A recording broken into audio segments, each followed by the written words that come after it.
Hi and welcome back to Spot On Works. In this short video I'm gonna give you a safety tip about spare tire. A lot of times most of the people overlook their spare tire.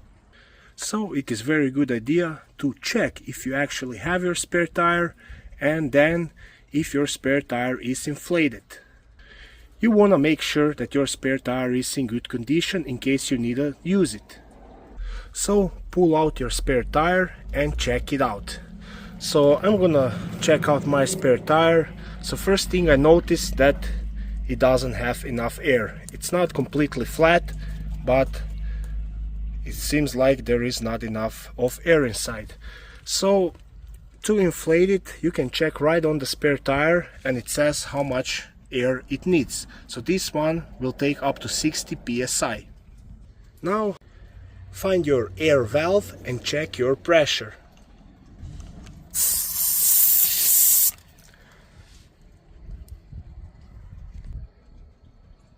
As you can see, I only have 6 psi. So I definitely need to add some air. Now I'm gonna add some air to it.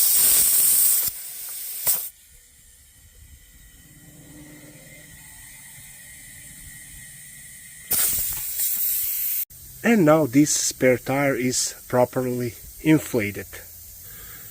Don't overlook your spare tires, make sure you have one, make sure it's inflated properly so you can go on your trip with a peace of mind. I hope this video was helpful. If it was, please like it and consider subscribing to my channel. Thank you, bye.